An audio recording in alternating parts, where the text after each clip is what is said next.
नमस्कार दोस्तों, जय हिंद, वंदे मातरम। स्वागत है आपका अपने टीटी फैमिली शिक्षकों के परिवार जयसवाल कोचिंग सेंटर पर, पावर्ड बाई शिक्षा ही प्रकाश है। आज हम बाल विकास and child development and pedagogy के सॉल्व पेपर करने वाले हैं, जो आपके चयन परीक्षा के लिए बहुत इंपॉर्टेंट है, क्योंकि प्रीवियस ईयर के क्वेश्चन रिपीट होते हैं। किस कंसेप्ट से किस लेवल के प्रश्न पूछे जाते हैं, ये जानने का हमें मौका मिलता है, तो ये मौका मत गवाइएगा चयन परीक्षा में अव्वल सिलेक्शन पाने के लिए। चलिए शुरुआत करते हैं। यहाँ पे आप सभी लोग देख पा रहे होंगे, आज के जो पेपर है बहुत इंपॉर्टेंट होने वाला है और टॉप 30 क्वेश्चंस करेंगे।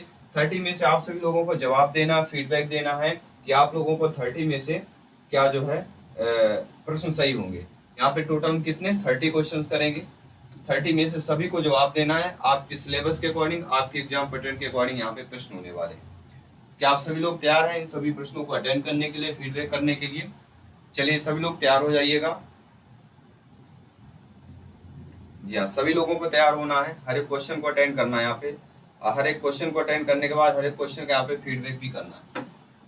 तो चलिए हम प्रश्न को देख लेते हैं। पहला प्रश्न यहाँ पे क्या दिया गया है, आप लोग स्क्रीन पर देख पा रहे हैं। प्रश्न हमारा क्या दिया गया है, प्रश्न देखिएगा। पहला प्रश्न दिया गया है, किशोरावस्था में वृद्धि मुख्य रूप से किस में होती है? ग्रंथियों में होती है, पेट और हाथ पैर में होती है, सिर एवं मस्तिष्क में होती है, या आपके ऊतक में होती है? फोर्थ ऑप्शन दिख रहा है कि नहीं? वसी ऊतक दिख रहा होगा आप लोगों को।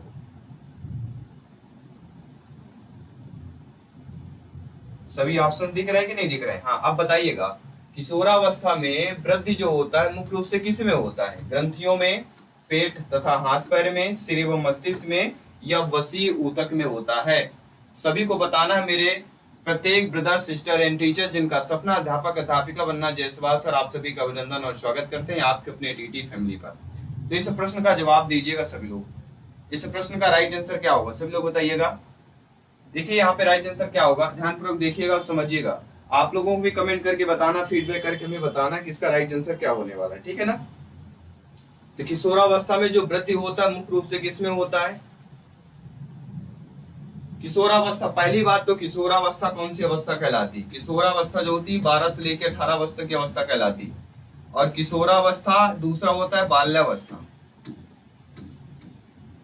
किशोरावस्था बाल्यावस्था से ज्यादातर प्रश्न पूछे जाते हैं, बनते भी हैं, ठीक है ना? चलिए इस प्रश्न का जवाब दीजिएगा सभी लोग। मैं देख पा रहा हूं सभी लोगों को, सभी लोग जवाब दीजिएगा, क्योंकि यहाँ पर आप अगर समय लेके बताएंगे तो ज्यादा बेहतर होगा आप सभी के लिए, मुझे लग रहा है।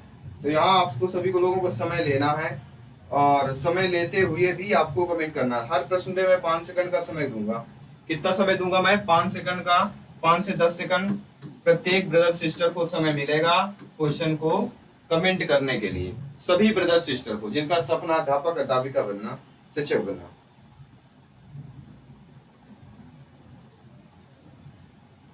तो यहाँ पे देखिए, ग्रंथि, सिर एवं मस्तिष्क दिया है, वसी ऊतक दिया है। देखिए सिराभिमुख सिद्धांत आपने पढ़ा होगा। सिर जो होता है, प्रथम जो किसी भी शिशु का निर्माण होता है वो सिर से होता है। ये तो भैया ये होगा आपका कौन सा, सहसावस्था का हो जाएगा।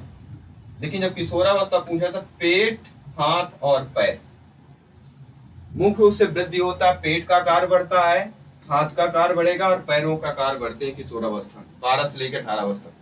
अक्सर आप लड़कियों को देखेंगे 12-13 वर्ष में अचानक आप देखेंगे 1 साल 6 महीने में अचानक लंबे हो जाते हैं। लड़के 14 वर्ष के बाद होते हैं, लड़कियां 12 से 14 होती है, लड़के 14 से 16 वर्ष होते हैं, दोनों किशोरावस्था में माना जाता है। इसलिए आपका यहाँ पे पेट तथा हाथ पैर वाला ऑप्शन सही हो जाएगा। बाकी भी किसी भी प्रश्न पर डाउट है तो बेफिक्र आप लोग कमेंट कर सकते हैं, फीडबैक कर सकते हैं। अगला प्रश्न देखिएगा। अगला प्रश्न यहाँ पे क्या दिया गया है, सभी लोग ध्यानपूर्वक देखिएगा और सभी लोगों को कमेंट करना है, फीडबैक करना है। प्रश्न दिया गया कि जेंडर शब्द की उत्पत्ति किस भाषा से हुई है? ये भी बहुत ही इंपॉर्टेंट प्रश्न दिया गया है। प्रश्न यहाँ पे क्या पूछा गया है कि जेंडर शब्द की उत्पत्ति जो है किस भाषा से हुई है? ग्रीक भाषा, बंगाली भाषा, लैटिन भाषा या अंग्रेजी भाषा? सभी लोग बताइएगा।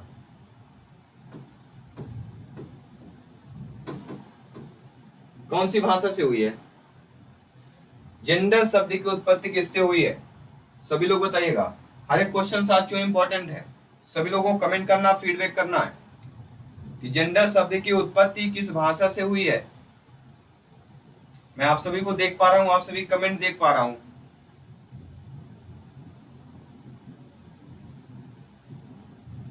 चलिए, राइट आंसर हमारा आ चुका है। जेंडर शब्द होता है लैटिन, आपने पढ़ा भी होगा। किस शब्द की बात कर रहा हूं मैं?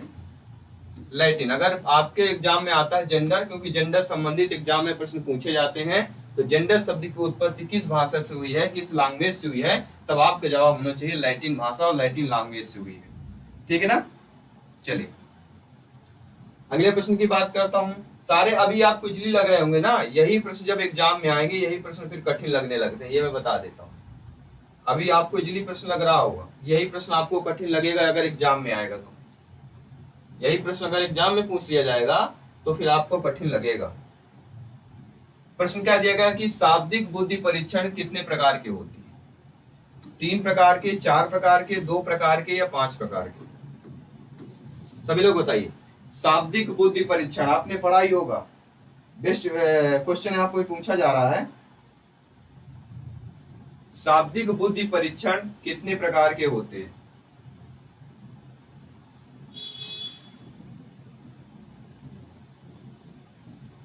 देखिए, शाब्दिक बुद्धि परीक्षण 2 प्रकार के होते हैं। कितने प्रकार के होते हैं? 2 प्रकार के होते हैं। अगर आपको पता है तो आप हमें कमेंट बॉक्स में बता सकते हैं, फीडबैक करके बता सकते हैं। ठीक है ना? देखिए, एक होता है आपका, कौन सा होगा? एक होता है व्यक्तिगत शाब्दिक बुद्धि परीक्षण। एक क्या होता है? एक आपका होता है व्यक्तिगत, और दूसरा होता है सामूहिक। एक व्यक्तिगत होता है, दूसरा सामूहिक व्यक्ति परीक्षण होता है। ठीक है ना? क्या ब्लू वाला आ रहा है? ब्लू वाला भी आ रहा है, रेड सही है मेरे ख्याल से। क्या बैगन करते? बैगनी ज्यादा आता है क्या? लेकिन कलर मिक्सिंग हो जाता है, रेड ही ज्यादा सही है।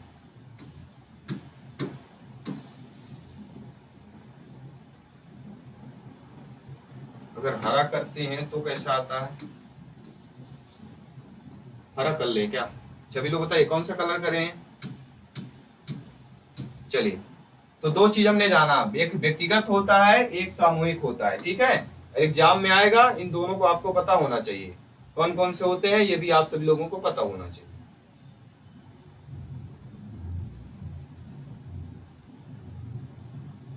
चलिए दूसरा प्रश्न देख लेते हैं।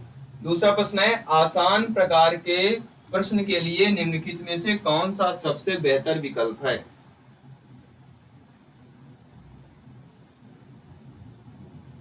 क्या प्रश्न आप पे दिया गया, सभी लोग पढ़िएगा। आसान प्रकार के प्रश्न के लिए निम्नलिखित में से कौन सा बेहतर विकल्प होगा? बेहतर विकल्प की बात कर रहे हैं, ध्यान रखिएगा। बेहतर विकल्प बताइए कौन सा हो जाएगा?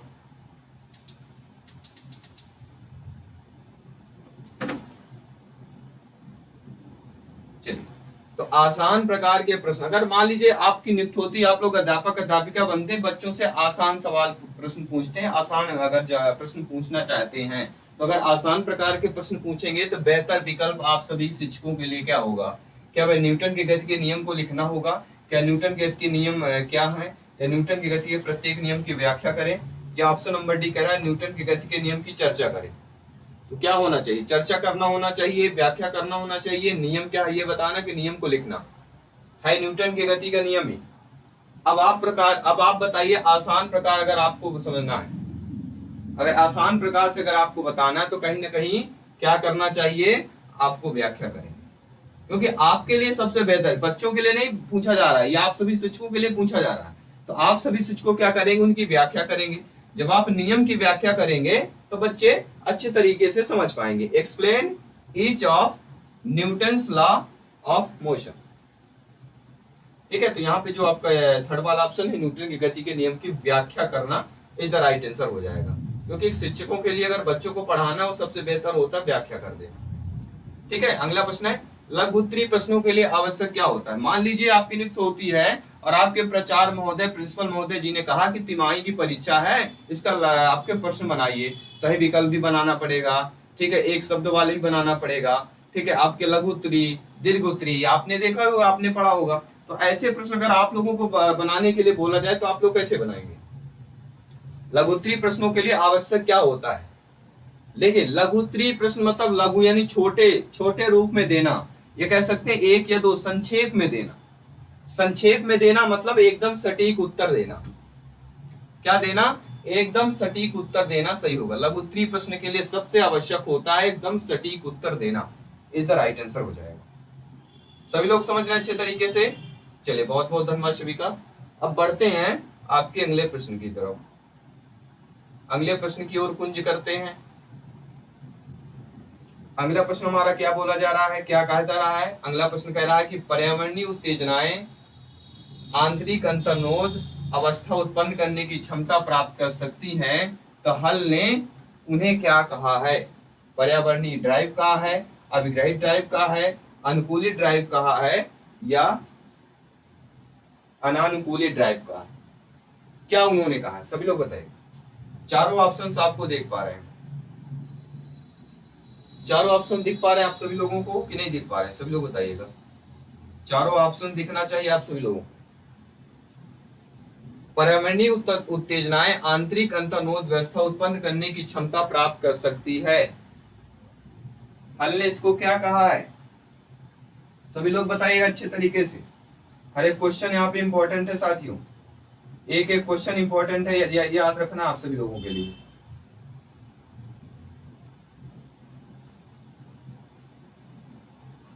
थोड़ा सोचिए, अपने दिमाग पे जोर डालिए, माइंड की मेमोरी में जोर डालिए। लेकिन अगर आपने अभी जोर डाल लिया तो एग्जाम में बिल्कुल सिलेक्शन पक्का है।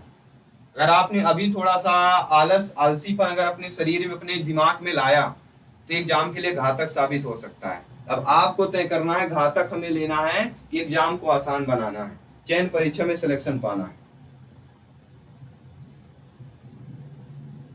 तो हुल ने ड्राइव अंतर्नोद इसको क्या कहा है?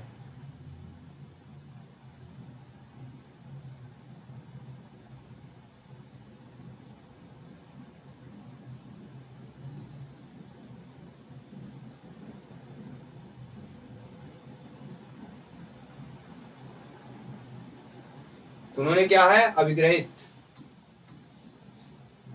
ड्राइव या अभिग्रहित ड्राइव के अलावा भी अंतर्नोद अगर शब्द आता है, क्या आता है? अंतर्नोद। अगर इसके अलावा भी अभिग्रहित ड्राइव के अलावा अंतर्नोद शब्द आता है तो अंतर्नोद याद रखिएगा। ठीक है, हुल की बात आती है, हुल ने इसे क्या कहा है? अंतर्नोद या अभिग्रहित ड्राइव पर्यावरणीय उत्तेजनाएं आंतरिक अंतर्नोद अवस्था उत्पन्न करने की क्षमता प्राप्त कर सकती है। इसके लिए आंतरिक अंतर्नोद के लिए अगर पूछा जाता है तो फिर आपका अभिग्रहित ड्राइव या अंतर्नोद। ठीक है, सभी लोग समझ गए अच्छे तरीके से? चलिए, बहुत बहुत धन्यवाद सभी का। अब आइए देखते हैं अगला प्रश्न।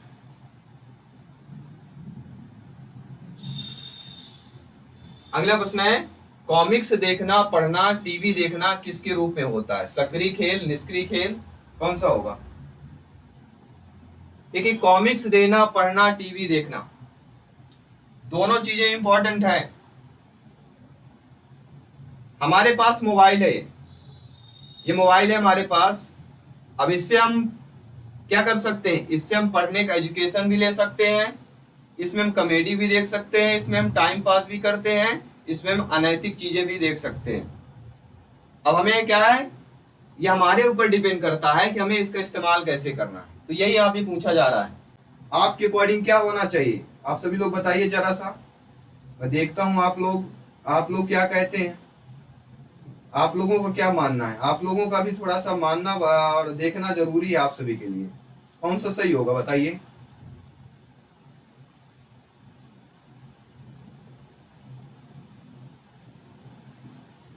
कहीं ना कहीं देखिए, निष्क्रिय खेल, यहाँ पे निष्क्रियता ज्यादा बेनिफिट कर रहा है मुझे। दोनों चीजें हो रही हैं, पॉजिटिव निगेटिव है। लेकिन अगर कॉमिक्स जो शब्द दे दिया है, कॉमिक्स देखना, पढ़ना, टीवी देखना, कॉमिक्स देखना, पढ़ना, टीवी देखना, यहाँ पे पढ़ना वो बुक किताबों का पढ़ना दिया होता तो फिर हम मान लेते। अगर किताबों का पढ़ना दिया होता तो फिर सही था, लेकिन कॉमिक्स कह रहा, तो कॉमिक्स क्या होगा? एक टीवी देखना किसके रूप में होगा? निष्क्रिय खेल के रूप में होगा। किसके रूप में होगा? निष्क्रिय हमें मानना है। एग्जाम में दोनों चीजें मत मान लीजिएगा, क्योंकि यहाँ पे कॉमिक्स पढ़ने की बात कर रहा है, ना कि किताबों की पढ़ने की बात कर रहा है। ठीक है, इसलिए केवल 2 सही होगा, सेकंड ऑप्शन सही कर लेना। क्या करना है, केवल 2 वाला सही हमें करना है। ठीक है ना, सभी लोग समझ गए अच्छे तरीके से। क्या बढ़े अब अगले प्रश्न की तरफ? क्या आप सभी लोग तैयार हैं अगले प्रश्न को अटेंड करने के लिए, फीडबैक करने के लिए? आइए देखते हैं गार्डनर की बात करते हैं। गार्डनर ने 7 बुद्धिमत्ता की एक सूची तैयार की, निम्नलिखित में से एक कौन उनमें शामिल नहीं है? शारीरिक अतिसंवेदी बुद्धिमत्ता, भावनात्मक बुद्धिमत्ता, तार्किक गणितीय बुद्धिमत्ता या स्थानिक बुद्धिमत्ता? कौन सा हो जाएगा? गार्डनर ने कितने 7 बुद्धिमत्ता में एक सूची तैयार कर दी। उन्होंने लिखा 1 2 3 4 5 6 7, 7 लोगों 7 सूची उन्होंने तैयार कर दी। अब इनमें से कौन उनमें शामिल नहीं है? 7 सूचियों में 4 ऑप्शंस दिए गए। पूरा होगा भाषाई, सभी लोग लिखते जाइए कौन कौन से हो रहा है। पहला होगा भाषाई, लिखिए। पहले मार्क पे कौन सा आना चाहिए? भाषाई आना चाहिए। भाषाई के बाद आना चाहिए तार्किक गणितीय आ जाएगा, तार्किक गणितीय आ जाएगा। क्या आ जाएगा? तार्किक गणितीय आ जाएगा। ठीक है, तार्किक गणितीय के बाद क्या आ जाएगा? सभी लोग बताइएगा ध्यानपूर्वक। फिर आ जाएगा स्थानिक, फिर आ जाएगा संगीतमय। कितने हुए? 4 हो गए कि नहीं है? लिख लिया आपने?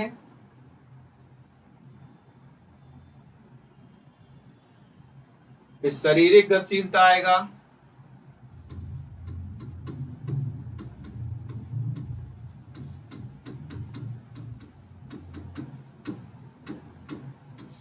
शारीरिक गतिशीलता हो गई। अब आप क्या होगा? कितने हो गए? 5 हो गए ना? अंतः व्यक्तित्व को नोट कर लीजिए।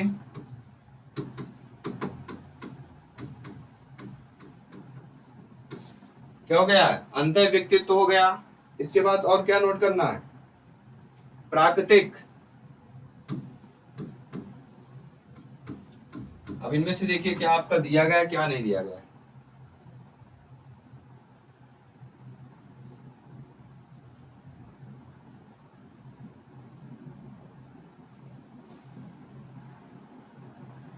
सभी लोग देखिए, ये प्रश्न बहुत लंबा हो रहा है। लंबा होने का रीजन है क्या? रीजन है लंबा होने का, समझ के जाना है यहाँ पे। तो राइट आंसर क्या होगा? उन्होंने एक सूची तैयार की थी। उन्होंने एक सूची तैयार करने के बाद उन्होंने क्या कहा?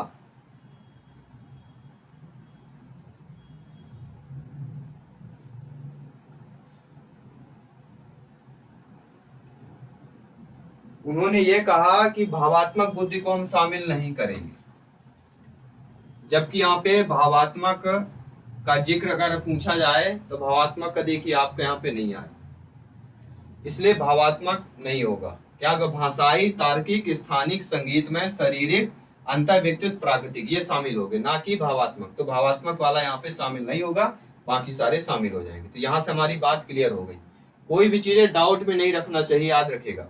डाउट में अक्सर चीजें हमेशा गलतियां होती हैं हमसे, और गलतियां हो जाती हैं डाउट में, इसलिए डाउट हमें बिल्कुल नहीं करना है।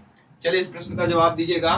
शिक्षा की किंडरगार्टन प्रणाली का योगदान किसके द्वारा दिया गया था? टीपी नन, विंग के द्वारा, फ्रॉबेल के द्वारा, मॉन्टेसरी के द्वारा? देखिए, जब भी किंडरगार्टन प्रणाली की बात करते हैं तो एक ही नाम आता है। क्या नाम आता है? सभी लोग बताइए। शिक्षा की किंडरगार्टन प्रणाली का योगदान किसके द्वारा दिया गया है? सभी लोग बताइएगा।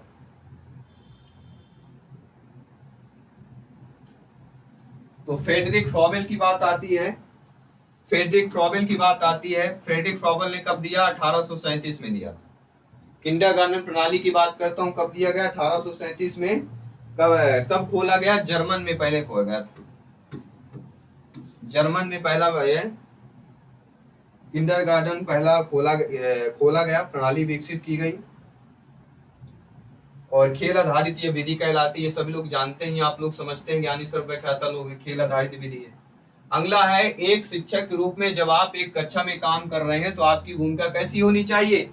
जब आपकी नियुक्त होगी, आप लोग अध्यापक अध्यापिका बनेंगे, आप खुद बताइए आप क्या कर रहे हैं। एक शिक्षक के रूप में आप एक कक्षा में काम कर रहे हैं, आप टीचर बन चुके हैं, आपकी नियुक्त हो चुकी है, आप कक्षा में काम कर रहे हैं, तो आपकी भूमिका क्या होगी। क्या आप दंड देने वाले करेंगे तो दंड देना तो निगेटिव हो जाएगा। क्या आप केयर टेकर बनेंगे तो भैया आप शिक्षक हैं, आप केयर टेकर नहीं है। जांचकर्ता भी बन सकते हैं, लेकिन जांचकर्ता के लिए अलग टीम होती है, आप एक शिक्षक हैं। तो आप क्या बनेंगे, आप बनेंगे फैसिलिटेटर। इसको हम क्या बोलते हैं, इसको हम सूत्रधार बोलते हैं। तो क्या होगा, फैसिलिटेटर को हम क्या बोलेंगे, सूत्रधार। क्या हो जाएगा, इसको हम क्या बोलते हैं, सूत्रधार। तो आप क्या बनेंगे, सूत्रधार बनेंगे। ठीक है, इज द राइट आंसर। इसके बाद बढ़ते हैं अगले प्रश्न की तरफ। अगला प्रश्न देखिएगा ध्यान पूर्वक, क्या पूछा गया है। प्रश्न पूछा जा रहा है, इनमें से प्रश्न पूछा गया है, ये बताइए कौन सा कथन गलत दिया गया। कथन दिए गए, स्टेटमेंट दिए गए, गलत कथन को हमें चयन करना और बताना। यदि कोई व्यक्ति अपने निजी जीवन में अबाधित है तो वह अपने भावात्मक भावों से में जो है अधिक स्वतंत्र होता है। बिल्कुल सही बात है। यदि कोई व्यक्ति अपने निजी जीवन में अबाधित है, मतलब आपके अंदर बाधा नहीं है, तो आप भावात्मक भाव में अधिक स्वतंत्र होंगे। अगर आप बाधित होंगे तो अस्वतंत्र कहलाएंगे। तो यहाँ पे क्या है, आपको क्या है, अबाधित है, तो आप बिल्कुल अपने भावात्मक भाव से अधिक स्वतंत्र होंगे। बात सही दिया गया है। भावनात्मक नियंत्रण के विकास के विभिन्न चरण उसकी भावनात्मक अभिव्यक्ति और दूसरों के साथ संबंधों में परिलक्षित होती है। ये भी बात सही है, क्योंकि भावात्मक नियंत्रण में देखा जाए कि विकास के जो विभिन्न चरण होते हैं ना, उसकी भी भावनात्मक अभिव्यक्ति और दूसरों के साथ संबंध में परिलक्षित हो ही जाता है। तीसरा, भावना का असर व्यक्तित्व पर नहीं होता, ऐसा गलत है। आप जैसी रही भावना जैसी, और जैसी तस देखी मूरत ऐसी, एक आपने पढ़ा होगा। तो जिस तरह की भावना होती है इंसान वैसा व्यक्तित्व बन जाता है। तो ये तो गलत हो गया भैया, क्योंकि जैसा आपका व्यक्तित्व होगा वैसी आपकी जैसी आपकी भावना होगी वैसा व्यक्तित्व पर पड़ता है। तो ये कह रहा नहीं पड़ता है, इसलिए ये गलत कथन हो गया। फिर लक्षण ना तो वंशानुगत होता है ना ही पर्यावरणीय होता है। ये भी सही बात है।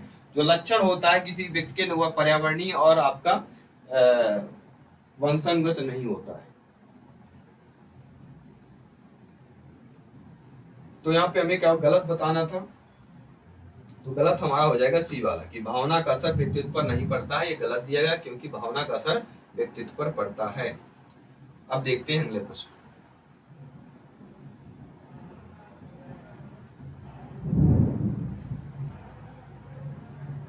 अगला प्रश्न क्या कह रहा है, इनमें से कौन पर्यावरण में भौतिक ऊर्जा को संवेदी तंत्रिका से मस्तिष्क तक बहने वाले तंत्रिका आवेगों की धारा में आपका परिवर्तित करें। तो आप सभी लोग जानते हैं, आप सभी लोग ज्ञानी सर्वव्याख्याता लोग, कि पर्यावरण में भौतिक ऊर्जा को संवेदी तंत्रिका से मस्तिष्क तक बहने वाले तंत्रिका आवेगों की धारा को परिवर्तित करते हैं। क्या वह आपके आंतरिक अंग है, क्या आपके बाहरी अंग है, क्या आपके विवेक है, क्या आपके रक्त वाहिका है, सभी लोग बताइए। तो आप सभी लोग जानते हैं पर्यावरण में भौतिक ऊर्जा को संवेदी तंत्रिका में मस्तिष्क तक बहने वाले तंत्रिका आवेगों की धारा में अगर परिवर्तित करने की बात कर रहा है, तो कहीं ना कहीं वो आपका सेंसेस कहला जाते हैं, विवेक कहला जाता है। जो आपका थर्ड वाला ऑप्शन दिया गया है वह राइट आंसर कर लिया होगा। चलिए अब देखते हैं अगला प्रश्न हमारा क्या पूछा जा रहा है। अगला प्रश्न देखते हैं। अगला प्रश्न आप लोगों की स्क्रीन पर है। ये भी बहुत इंपॉर्टेंट प्रश्न दिया गया है। इंपॉर्टेंट प्रश्न इसलिए हो जाता है क्योंकि कई बार आपके पेपर में, आपके एग्जाम में पूछा गया प्रश्न है कि 6 से 11 वर्ष के बच्चे उसी अनुपात में दुबले हो जाते हैं क्योंकि वे ढेर सारा व्यायाम करते हैं, इस अवधि के दौरान ऊंचाई हासिल करते हैं, जंक फूड खाते हैं या टेलीविजन लंबे समय तक टीवी देखते हैं। क्या सही होगा, सही बताइएगा। सभी लोगों को ध्यानपूर्वक कमेंट करना। प्रश्न क्या कह रहा है, 6 से 11 वर्ष के बच्चे उसी अनुपात में दुबले हो जाते हैं क्योंकि देखिए अधिकतर आपको पता होगा बाल्यावस्था में लंबाई बढ़ती है और किशोरावस्था के स्टार्टिंग में लंबाई बढ़ती है। तो बाल्यावस्था में जब लंबाई बढ़ती है तो लंबाई बढ़ने मतलब ऊंचाई इस अवधि के दौरान ऊंचाई हासिल करते हैं, इसलिए बच्चे अनुपात में क्या होते हैं, दुबले होते हैं। अक्सर आपने देखा होगा दुबले होने का रीजन यही होता है, और अक्सर आपके 8 से लेके 12 साल तक के बच्चों में ज्यादातर देखा जाता है। 8 से लेके 12 वर्ष तक के बच्चों में वो अधिकतर दुबले होते हैं, उसका रीजन ये होता है। ठीक है, तो यहाँ पे राइट आंसर ये हो जाएगा। इसके बाद बढ़ते हैं अगले प्रश्न की तरफ। अगला प्रश्न कह रहा है इस उम्र में तर्क, जिज्ञासा और अवलोकन का विकास होता है। किस उम्र में बच्चों का तर्क, अवलोकन और जिज्ञासा का विकास होता है? वह उम्र कौन सी होगी? सभी लोग बताइएगा। क्या वह आपकी 7 साल होगी, 11 साल होगी, 9 साल होगी या 6 साल होगी? किस वर्ष में बच्चे में जो है आपका तर्क, जिज्ञासा और अवलोकन का विकास होता है? सभी लोग बताइएगा। सभी लोगों को कमेंट करना, फीडबैक करना अच्छे तरीके से। आज माइक हमारा कैसे गिर रहा भाई? माइक गिर रहा क्या हमारा आज? चलिए, जब तक हम माइक सुधार लेते हैं थोड़ा सा, जब तक आप अपने दिमाग पे जोर डालिए। क्या जोर डालना हमें? कि किस उम्र में तर्क, जिज्ञासा और अवलोकन का विकास होता है, उस उम्र को बताएं।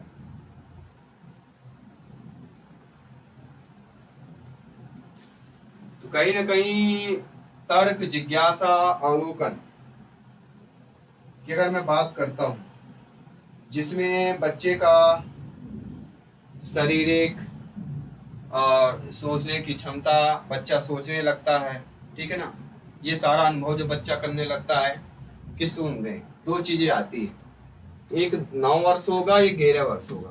अब मैं 50-50 कर दिया। अब बताइए 9-11 में से कौन सा सही होगा?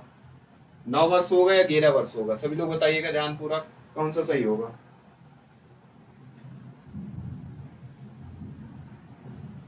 तर्क, जिज्ञासा की अगर वृद्धि आती है तो 11 वर्ष कब हो जाता है? क्योंकि तर्क और जिज्ञासा की जो अवधि मानी जाती है, जिज्ञासा अवलोकन करने का, क्योंकि विकास पूछा गया है, तो विकास है 11 वर्ष तक की आयु में हो जाता है, तो 11 वर्ष इज द राइट आंसर यहाँ पे हो जाएगा। ठीक है, चलिए बढ़ते हैं अगले प्रश्न की तरफ। अगला प्रश्न क्या दिया गया? सभी लोग बताइए, फीडबैक कीजिएगा। क्वेश्चन दिया गया है कौन सा कथन सही है? सही कथन का चयन करना है कि कौन इनमें से कथन सही होगा। कथन दिया गया है कि प्राकृतिक इम्यूनिटी रोग से पीड़ित होने के परिणाम के जीव द्वारा अर्जित बचाव है। अगर मान लीजिए आपकी इम्यूनिटी जो कमजोर है, तो पीड़ित होने का परिणाम एक ही जीव द्वारा अर्जित बचाव है, तो ऐसा नहीं है, ये सही नहीं दिया गया है। अर्जित जो इम्यूनिटी होती है अनुवांशिक संरचना के आधार पर या किसी विशेष बीमारी से संबंधित होने के कारण विरासत में मिली क्या होती है? प्रतिरक्षा। तो ये भी आपका नहीं होगा, क्योंकि विरासत में मिली प्रतिरक्षा नहीं हो सकती, क्योंकि अर्जित इम्यूनिटी है। तो अर्जित जो आपने अर्जित कर रहे हैं, फिर यहाँ पे विरासत में कैसे मिल सकती है? आप अर्जित भी कर रहे हैं या विरासत भी मिल सकती है, तो दोनों चीजें एक साथ नहीं हो सकती, तो ये भी गलत हो जाएगा। प्राप्त इम्यूनिटी सक्रिय नहीं हो सकती, ऐसा नहीं है। अगर आपको इम्यूनिटी प्राप्त होगी, कोई चीज खाएंगे पिएंगे उससे आपकी इम्यूनिटी मिलेगी। अगर आपको इम्यूनिटी प्राप्त हो रही तो क्या वो सक्रिय नहीं होगी? सक्रिय होगी। अगर आपकी इम्यूनिटी सक्रिय नहीं होगी तो आप तो बीमार हो जाएंगे। आपके रोगों से लड़ने की क्षमता, इम्यूनिटी मतलब क्या होता है? रोगों से लड़ने की क्षमता, तो वो आपका क्या होगा? कम। अगर नहीं होगा तो कैसे होगा? बीमारी रह पाएंगे, स्वच्छ आपका स्वास्थ्य रह नहीं पाएंगे, तो ये भी कथन गलत हो गया। बचता है अपना अगला कथन कि वैक्सीन प्रेरित इम्यूनिटी रोग के मारे गए या कमजोर रोग के माध्यम से प्राप्त की जा सकती है। जी हाँ, जो वैक्सीन से प्रेरित इम्यूनिटी होती है रोग के मारे गए कमजोर रूप से माध्यम से प्राप्त की जा सकती है। अभी आपने वैक्सीन के रूप में जो होता है, ये आपका सही हो जाएगा, ये कथन सही हो जाएगा अकॉर्डिंग टू क्वेश्चंस। ये नया क्वेश्चन है, कोविड के बाद जो वैक्सीन लगी है उसी से रिलेटेड ये प्रश्न करता है, इसीलिए इस प्रकार के प्रश्न पूछे गए। अगला, निम्नलिखित में से कौन सी विपक्षी अवज्ञा विकार नैदानिक विशेषता नहीं है? दूसरों को आकर्षित करने के लिए व्यवहार, नियमों का पालन करने के लिए इंकार, या कठोर बोलना, या स्कूल और घर के नियमों पर सवाल उठाना। कौन सा सही होगा? आज का मौसम बहुत ही ज्यादा खराब है दोस्तों, बादल गरज रहे हैं, बाहर बारिश हो रही है, फिर भी ये क्लास जारी है, क्योंकि आप सभी को सपने को साकार करना है, माता पिता के सपने को साकार करना है, आपको शिक्षक बनाना है। क्योंकि आप जब शिक्षक बनेंगे तो ये देश शिक्षित होगा, देश का हर एक कोना शिक्षित होगा, देश के छोटे छोटे बच्चे शिक्षित होंगे। जब देश शिक्षित होगा तो हमारा हिंदुस्तान शिक्षित होगा, हिंदुस्तान शिक्षित होगा तो हमारा जो कहते हैं ना विश्व गुरु की, जहाँ बात चल रही विश्व गुरु बनने की, तो बनेंगे वो न्यू आप लोग हैं। आप लोग भी जब बनेंगे अच्छे तरीके से, आप पढ़ाएंगे बच्चों को, तभी विश्व गुरु हमारा भारत बन सकता है, हिंदुस्तान बन सकता है। ठीक है ना। तो इनमें से विपक्षी अवज्ञा विकार की नैदानिक विशेषता क्या नहीं हो सकती? दूसरों को आकर्षित करने के लिए व्यवहार। विपक्षी अवज्ञा विकार नैदानिक विशेषता। प्रश्न पर ही उत्तर आधा दिया गया है। जी हाँ साथियों, प्रश्न पर ही आधा उत्तर दे दिया गया है। अब प्रश्न पर आधा उत्तर कैसे दिया गया, आप लोग बताएंगे सर कैसे आप बोल रहे हैं, प्रश्न पर ही आधा उत्तर दिया गया है। जी हाँ, आधा उत्तर प्रश्न पर ही दिया। विपक्षी अवज्ञा विकार से ओडीडी बोलते हैं। नैदानिक विशेषताएं क्या होती हैं? अवज्ञा, चिड़चिड़ापन, तर्कहीनता होना, शत्रुता होना। ठीक है, यानी व्यवहार में कोई नैदानिक विशेषता नहीं होना, बल्कि एक सामान्य शब्द है जो विशिष्ट व्यवहारों में वर्णन करता है। तो दूसरों को आकर्षित करने के लिए व्यवहार, यह विशेषता होगी। यह विशेषता नहीं है। कौन सी विशेषता नहीं? विशेषता नहीं होगी। नियमों को पालन करने से इनकार कर दे, क्योंकि निगेटिव करना है, अवज्ञा करना है। अवज्ञा मतलब अवहेलना करना, तो इनकार कर देना अवहेलना करना होगा। नैदानिक अगर आप दूसरों आकर्षित कर रहे हैं, एक्सेप्ट कर रहे हैं, तो वो तो आपका क्या होगा? अवज्ञा नहीं होगी, अवहेलना नहीं होगी, वो तो एक्सेप्ट कर रहे हैं। जो कि ये ऑप्शन आपका सही दिया गया है, लेकिन प्रश्न निगेटिव है, तो इसलिए ऑप्शन भी निगेटिव होगा। तो प्रश्न पॉजिटिव है, ऑप्शन निगेटिव है। निगेटिव मतलब नकारात्मक है, और ये पॉजिटिव है, इसलिए इसका नहीं होगा। बाकी नियमों का पालन, इनकार करना, ये अवज्ञा हो जाएगी, अवहेलना हो जाएगी। अगर आप नियमों का पालन नहीं कर रहे हैं, अगर आप कठोर बोल रहे हैं, तो ये अवज्ञा कहलाएगी। अगर मान लीजिए आप स्कूल और नियमों पर सवाल उठा रहे हैं, तो ये अवज्ञा कहलाएगी। ठीक है, तो ये चीजें अवज्ञा हो जाएंगी, बाकी आपकी। ठीक है, सभी चीजें समझ में आ गई अच्छे तरीके से। आइए देखते हैं अगले प्रश्न। अगला प्रश्न कह रहा है, हेग एडॉप्शन कन्वेंशन का मसौदा किस वर्ष जो है तैयार किया गया था? सभी लोग बताइएगा। 1993, 1996, 1998 या 2001? मुझे लगता है जितने भी वीडियो देख रहे हैं, क्लास देख रहे हैं, किसी किसी का बर्थडे है। तो कब तैयार किया गया था? सभी लोग बताइएगा। ये दोस्तों आपके 29 मई कब किया गया था? 1993 में। जी हाँ, हेड एडॉप्शन कन्वेंशन का मसौदा 29 मई 1993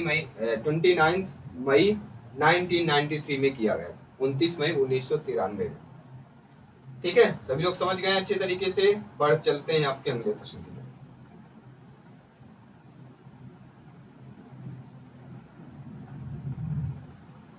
अगला प्रश्न देखिए क्या कह रहा है। अगला प्रश्न भी इंपॉर्टेंट दिया गया है। अगला प्रश्न कह रहा है, बहुत अच्छा प्रश्न दिया गया है।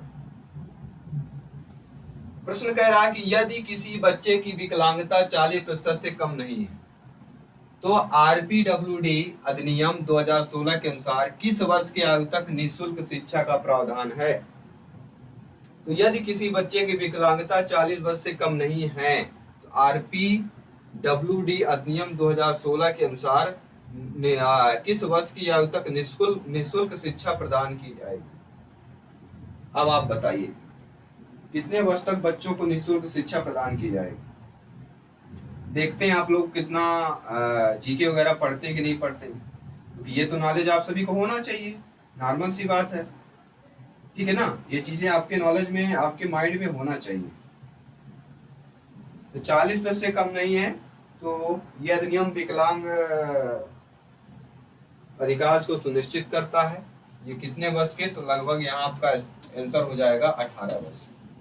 क्या आंसर हो जाएगा? 18 वर्ष। अर्थात 18 वर्ष आपका जो सी ऑप्शन दिया गया है वैसे ही हो जाएगा। ठीक है, कोई डाउट है प्रश्न पर? किसी भी प्रश्न पर डाउट हो, बेफिक्र आप लोग कमेंट कर सकते हैं, फीडबैक कर सकते हैं। अगला फिजियोथेरेपी की श्रेणी में नहीं आता। फिजियोथेरेपी आपने नाम सुना होगा, अगर आपने देखा होगा अक्सर किसी को चोट लग जाती है, स्पोर्ट खिलाड़ियों को, तो फिजियोथेरेपी आते हैं, मसाज करते हैं। ठीक है ना, मसाज करते हैं। तो फिजियोथेरेपी गतिशीलता में आ जाएगा, मूवमेंट में आएगा। ठीक है, लेकिन और क्या क्या ऑप्शन दिया गया? व्यायाम चिकित्सा में भी आ जाएगा, अर्थात एक्सरसाइज में भी आ जाएगा। मैनुअल थेरेपी यानी हाथ से चिकित्सा ये भी हो सकता है, लेकिन व्यवसायिक चिकित्सा नहीं होगा। क्या होगा? व्यवसायिक चिकित्सा आपकी नहीं हो सकती। तो मतलब ये पूछा जा रहा है कि फिजियोथेरेपी की श्रेणी नहीं आता। फिजियोथेरेपी जो होता है व्यवसायिक में नहीं आता है। फिजियोथेरेपी की श्रेणी गति चिकित्सा में आ जाएगा, एक्सरसाइज में आ जाएगा, व्यायाम चिकित्सा में आ जाएगा, आपके हाथ से चिकित्सा आ जाएगा जिसे मैनुअल थेरेपी कहते हैं, लेकिन आपका व्यवसायिक चिकित्सा में नहीं आएगा। ऑक्यूपेशनल थेरेपी में आपका बिल्कुल नहीं आ सकता। चलिए बढ़ते हैं अगले प्रश्न की तरफ। कौन ऑटिज्म स्पेक्ट्रम विकार की एक विशेषता है? विशेषताएं ऑटिज्म स्पेक्ट्रम आपने पढ़ा होगा, मैंने भी क्लास में कई बार आपको बताया है और पढ़ाया भी है। ऑटिज्म स्पेक्ट्रम के बारे में पढ़ा कि नहीं पढ़ा? अगर आपने पढ़ा होगा तो सही होगा। तो इसकी केवल दो मुख्य विशेषताएं होती हैं। ऑटिज्म स्पेक्ट्रम के विकार की अगर विशेषता पूछी जाती है तो आंख से संपर्क बनाए नहीं रख पाते। अगर आपको ऑटिज्म स्पेक्ट्रम होगा तो आप आंख के संपर्क में नहीं बना सकते। संचार करने में असमर्थता, संचार का दोषपूर्ण पैटर्न आपको दिखेगा। संचार करने में क्या होंगे? आप असमर्थ होंगे। ठीक है, मतलब ये मौखिक और अशाब्दिक जो होता है दोनों प्रकार से होता है। संचार करने में मौखिक और शाब्दिक दोनों में हो जाएगा, यानी दोनों कथन, दोनों विशेषताएं होगी आपके ऑटिज्म स्पेक्ट्रम विकार की। तो बोथ ऑफ यू एक और दोनों वाला ऑप्शन सही कर लेंगे। ठीक है, सभी लोग समझ गए अच्छे तरीके से कि नहीं समझे? पहले तो ये बताइए, आप लोग अच्छे तरीके से समझ पा रहे हैं ना? बहुत बहुत धन्यवाद सभी का। इसी तरह समझते रहिए, तैयारी जारी रखिएगा।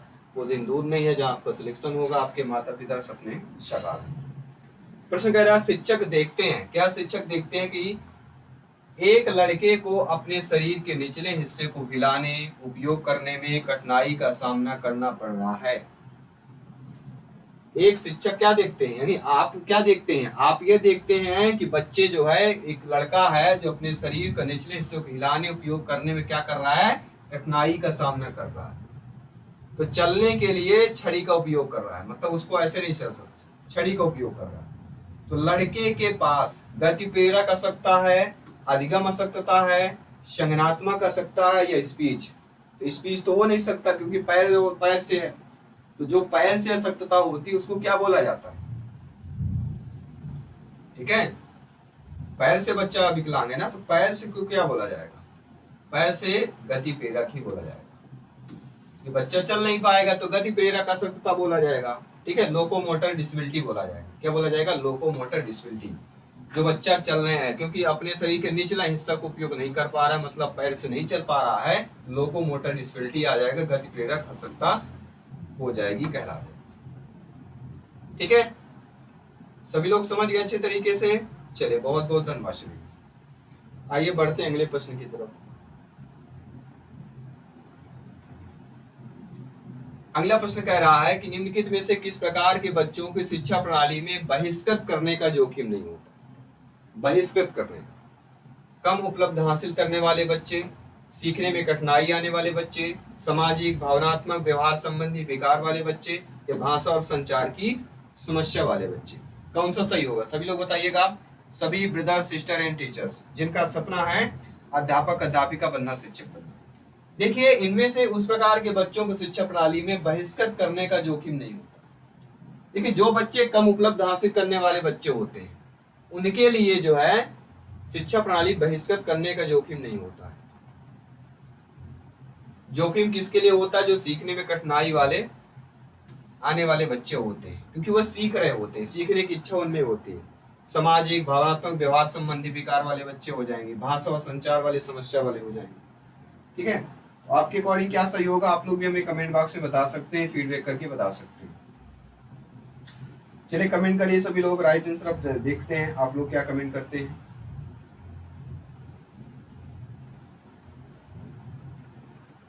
सभी लोग बताइए। तो अंडर अचीवर होते हैं, कम उपलब्ध वाले बच्चों को बहिष्कृत करने का जोखिम नहीं होता है। ठीक है, चलिए देखते हैं अगला प्रश्न। अगला प्रश्न है, निम्नलिखित में से कौन बौद्धिक रूप से उज्जवल बच्चों के लिए शिक्षण अधिगम रणनीति नहीं? देखिए, जो बच्चे बौद्धिक रूप से उज्जवल बच्चे होंगे उनके लिए शिक्षण अधिगम रणनीति क्या नहीं हो सकती? उनके लिए अतिरिक्त काम रणनीति बना सकते हैं, क्षमता समूहन कर सकते हैं, आत्मनिर्देशन सीख सकते हैं, लेकिन शारीरिक दंड,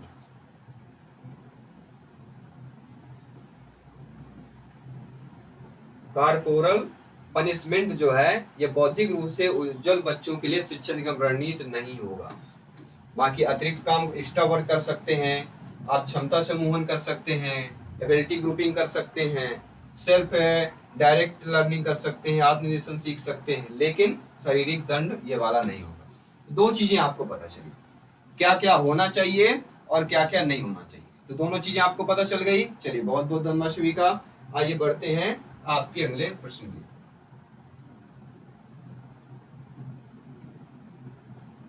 आइए देखते हैं अगला प्रश्न क्या पूछा जा रहा है। अगला प्रश्न कह रहा है, यदि किसी व्यक्ति को एक विशेष प्रकार की अनुमानसिक समस्या है, मान लीजिए किसी व्यक्ति को एक विशेष प्रकार की अनुमानसिक समस्या उसको है, तो संभावना है कि उसका पुत्र भी उस समस्या को स्पष्ट रूप से व्यक्त ना करे, उसका पुत्र उस समस्या को स्पष्ट रूप से व्यक्त ना करे, लेकिन उसका पोता वैसे ही दिख सकता है।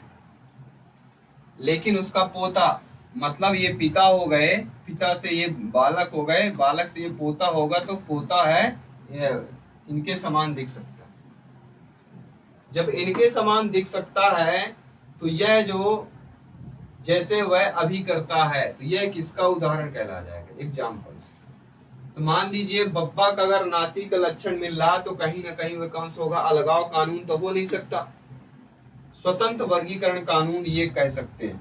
क्या हो जाएगा? स्वतंत्र वर्गीकरण कानून हो जाएगा। क्यों हो जाएगा? क्योंकि किसी व्यक्ति को एक विशिष्ट प्रकार की अनुमानसिक समस्या है। तो अनुमानसिक समस्याएं हैं, जब अनुमानसिक समस्याएं जो होती हैं वो अगर आप बेटे में नहीं आ रहे हैं तो आपके जो बेटे का बेटा होता है उसमें आ सकती है। अकॉर्डिंग टू क्वेश्चन जो दिया गया है स्वतंत्र वर्गीकरण कानून, ये सही हो जाएगा।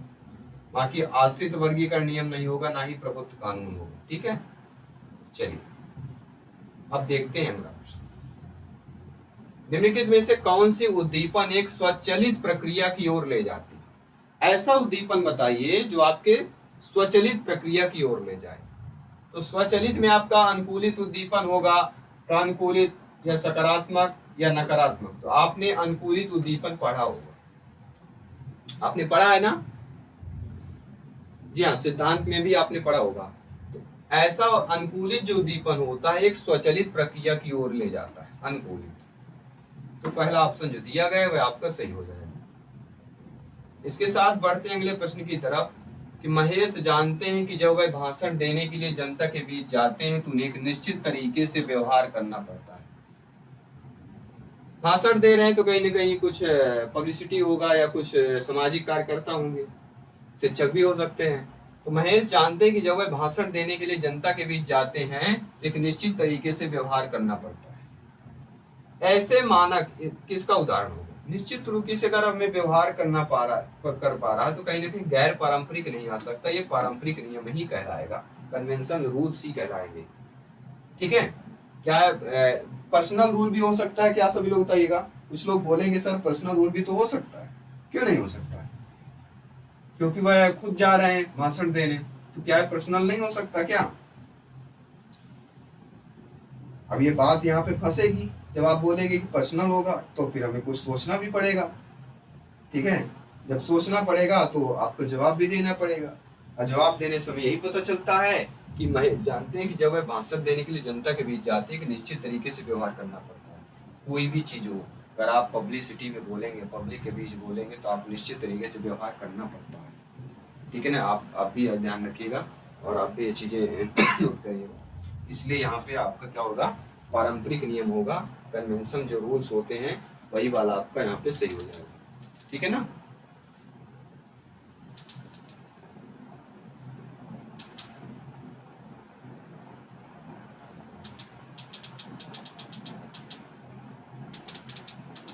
चलिए अगला प्रश्न देख लेते हैं आप लोग।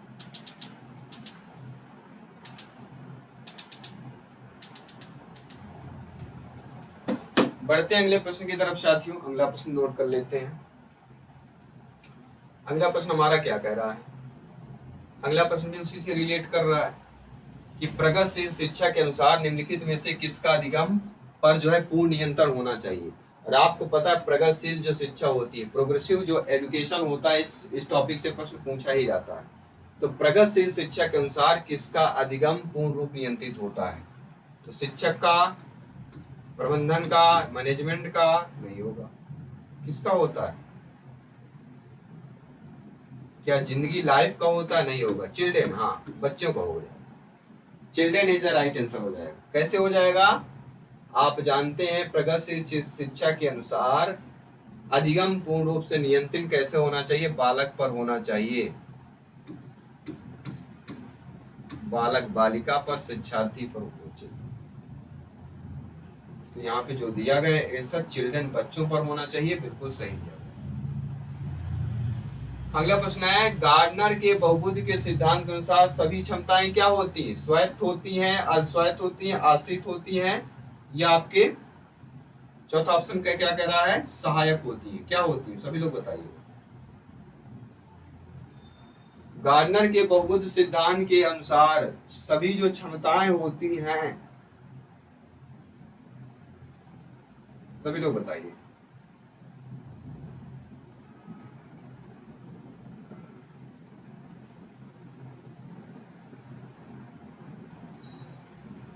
तो यहां पे क्या हो जाएगा?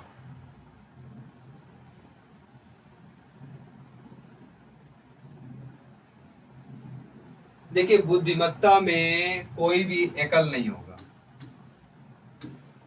गार्डनर के बहुबुद्धिता में अगर एकल शब्द आता है तो वो नहीं होगा। तो यहाँ पे अर्धस्वत हो जाएगा, सेमी ऑटोनॉमस कहलाएगा।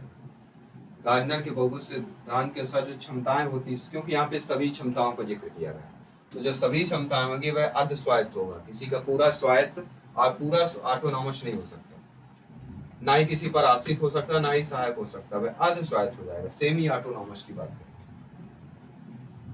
चलिए, दो प्रश्न और बचे हुए हैं, इस क्लास को कंप्लीट करते हैं। अगला प्रश्न देखते हैं। जीन पियाजे जी के अनुसार कौन सा संज्ञानात्मक विकास का चौथा चरण है? बहुत ही आसान है, संवेदी पेशी अवस्था, जन्म से लेके 2 वर्ष तक की अवस्था। मूर्त होता है आपका, मूर्त होता है तृतीय अवस्था। तृतीय अवस्था को हम क्या लिखते हैं? 7 से 11। अमूर्त हो जाएगा 11 से 15, और पूर्ण संक्रियात्मक हो जाएगा 2 से 7 वर्ष। ये आपकी पहला चरण, ये हो गया दूसरा चरण, ये हो गया तीसरा चरण, और ये हो गया चौथा चरण, यानी 11 से 15, यानी अमूर्त संक्रियात्मक अवस्था या औपचारिक संक्रियात्मक अवस्था। Is the right answer. अगला प्रश्न कह रहा है, पठन कौशल में सर्वाधिक महत्वपूर्ण क्या होता है? क्या उच्चारण की शुद्धता होनी चाहिए, लिपि चिन्हों की जानकारी होना चाहिए, या द्रुत गति से पढ़ना होना चाहिए, अर्थ ग्रहण होना चाहिए? Understand the meaning. तो आप सभी लोग जानते हैं पठन कौशल में सबसे जो सर्वाधिक महत्वपूर्ण होता है वह अर्थ को ग्रहण करना। अगर आप कोई चीज पढ़ रहे हैं, अगर आप उसको अर्थ ग्रहण नहीं कर रहे हैं, इसका भावार्थ क्या है, कहानी क्या है, तो आपका पढ़ना पूरा व्यर्थ चला जाता है। क्या चला जाएगा? आपको जो पूरा पढ़ना होता है वह पूरी तरह। नेल्सन मंडेला की एक कहावत उनकी मेरी याद आती है। उन्होंने कहा था कि शिक्षा सबसे शक्तिशाली हथियार है।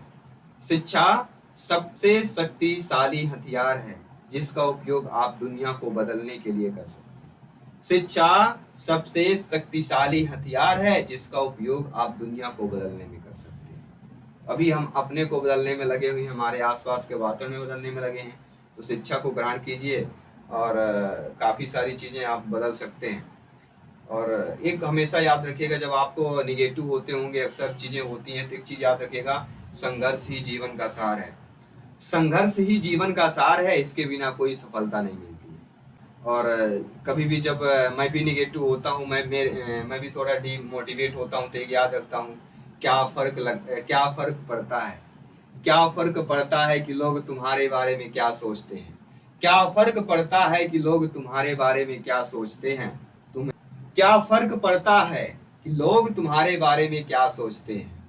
निश्चित करना ही होगा कि लोग तुम्हारा भाग अपनी सोच से लिखें या तुम अपने भाग खुद लिखोगे। हम अपना भाग खुद लिखेंगे, आप अपना भाग खुद लिखिए। आसपास की चीजों से दूर रहिए, हंसते रहिए, मुस्कुराते रहिए, तैयारी जारी रखिए। जय हिंद।